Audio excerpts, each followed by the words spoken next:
गरीब साध साध सब नेक हैं, आप अपनी ठोरे, जो सतलोक ले जाएंगे वो साधु कोई और।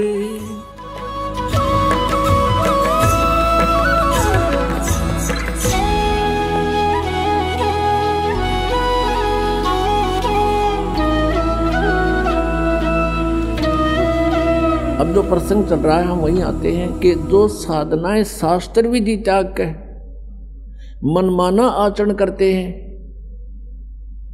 उनको कोई उपलब्धि आध्यात्मिक मार्ग की नहीं होती। परमात्मा कहते हैं डंब करें डूंगर चढ़ें।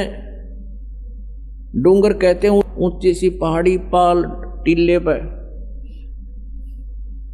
जहां से दूर से दिखाई दे।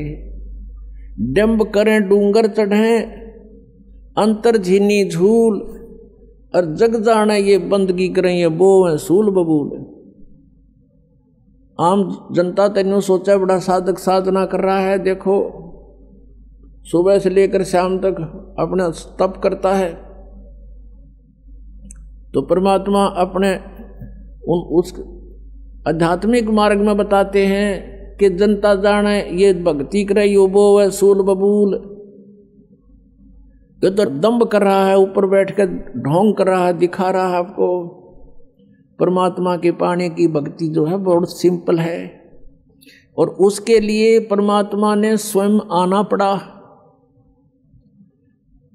इस यथार्थ ज्ञान को देने के लिए। जैसे कल रात का सारा ही सत्संग इस उद्देश्य पर था कि परमात्मा कैसा है, वो परमात्मा क्या करता है। तो उस परमात्मा के विषय में आपने पवित्र वेदों में, पवित्र बाइबल में, पवित्र कुरान शरीफ में ये देखा कि वो भगवान मनुष्य दृश्य है, मनुष्य जैसा है, लेकिन उसके शरीर का तेज बहुत अधिक है, और वो ऊपर रहता सतलोक में तख्त पर विराजमान है, और वहाँ से गति करके सतलोक से धूलोक से उस तीसरे मुक्ति धाम से गति करके वहाँ से प्रस्थान करके चल के आता है। और यहाँ वो अच्छी आत्माओं को मिलता है, और अच्छी आत्माओं को मिलकर वो अपना तत्व ज्ञान आप ही बताता है। परमात्मा ने, परमेश्वर कबीर देव ने जो लीला की वो 600 वर्ष पहले की थी, वो उनके जीवनी के अंदर भगवान की लीलाओं में लिपिबद्ध है, वो लिखी हुई है। और आज वेद हमने देखे, इससे पहले वेदों को कोई समझ नहीं सका। उन वेदों में यही लिखा कि वो परमात्मा 3 स्थिति के शरीर से 3 प्रकार की अपनी वेशभूषा से, शरीर की वेशभूषा, यह शरीर भी हमारा एक वेशभूषा है अपने, और नीचे ओरिजिनल शरीर अलग होता है हमारा सभी का, उसके ऊपर तो 3 प्रकार के शरीरों धारण करता है, और उनसे हम सबका धारण पोषण यानी सबकी संभाल करता है। एक रूप में मनुष्य दृश्य शरीर है परमात्मा का, सतलोक में और ऊपर के लोकों में अलग अलग रूपों में विराजमान है। तो सतलोक के अंदर परमात्मा के एक रोमकूप की शोभा करोड़ सूर्य मिला दे, करोड़ चंद्रमा, तो अभी परमात्मा का प्रकाश उनसे अधिक है एक रोमकूप का। इतना तेजों में शरीर है, लेकिन गर्मी नहीं है।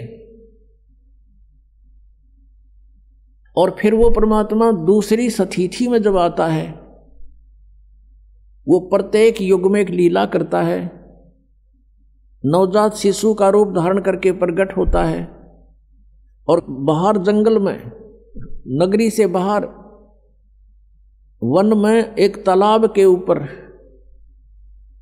जहां किसी दरिया से कोई लहरों के माध्यम से ऐसा कोई जल भरा हो, उस सरोवर के अंदर प्रकट होता है कमल के फूल पर। और ये सब कार्य परमात्मा अपना निर्धारित उद्देश्य लेकर आता है, उसे आधार से करता है। फिर उसको कोई अच्छी आत्माएं उठा कर ले जाती हैं जो पिछले संस्कारी होते हैं, ऐसा वेदों में लिखा है, आपको दिखाएंगे, धीरे धीरे सारा परिचय कराएंगे। और उसको फिर वो धीरे धीरे जब बड़ा होने लगता है, छोटी ही आयु में परमात्मा अपना जो उद्देश्य लेकर आता है वो तत्व ज्ञान को प्रचार करना शुरू कर देता है। और उस परमात्मा के ज्ञान के सामने बड़े बड़े विद्वान मंडलेश्वर सब फिट्टे मुंह हो जाते हैं, उनको जवाब नहीं आता है।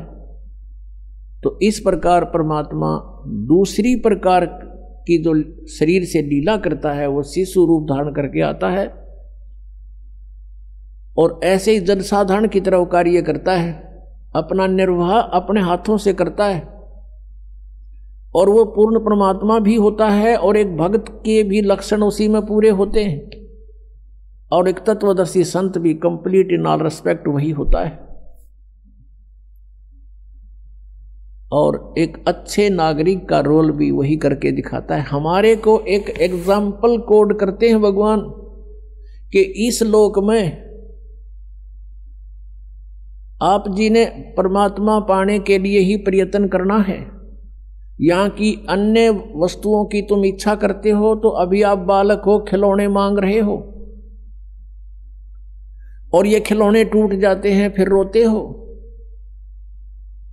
तुमने क्या चीज मांगनी चाहिए यहां से?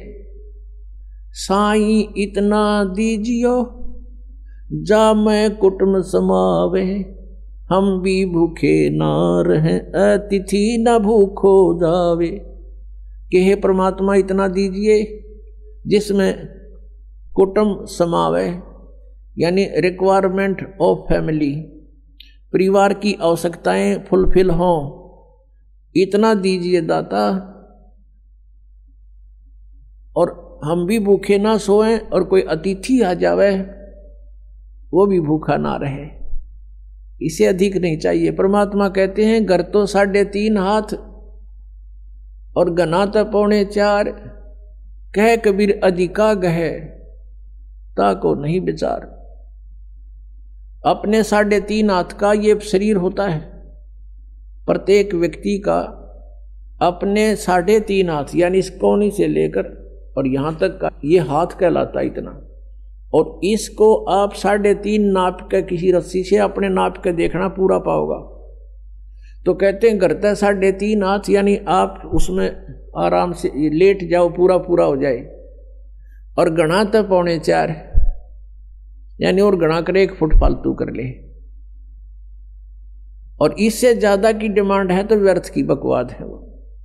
अब इससे आप समझ लेना, कहने का भाव इन्होंने है कि तरके अपने घरान फोड़ कर एक इतना बना बैठ जाओ।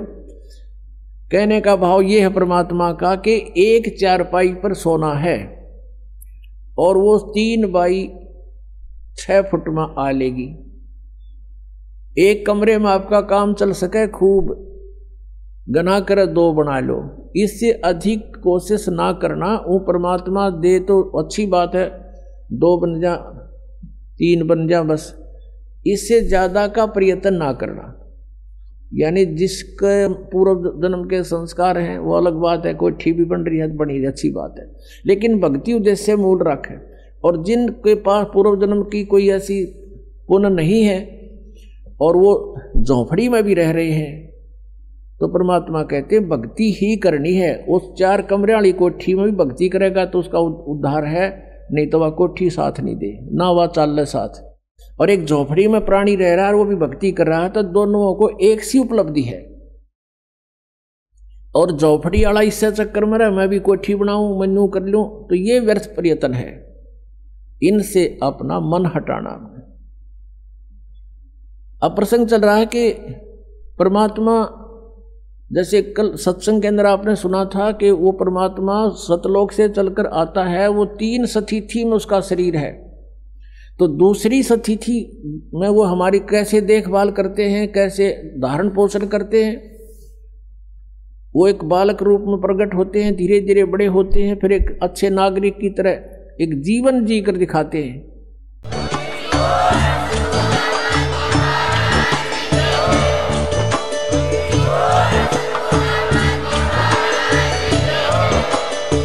सुन रहे थे जगत गुरु तत्वदर्शी संत रामपाल जी महाराज जी के मंगल प्रवचन। अधिक जानकारी के लिए विजिट कीजिए हमारी वेबसाइट www.jagatgururampalji.org। संत रामपाल जी महाराज जी के शुभ आशीर्वाद से पूरे विश्व भर में 500 से भी ज्यादा नाम दीक्षा केंद्र हैं, जिन पर संत रामपाल जी महाराज जी द्वारा ऑनलाइन निशुल्क नाम दीक्षा दी जा रही है। अपने नजदीकी नाम दीक्षा केंद्र का पता करने के लिए संपर्क करें 8222 880541।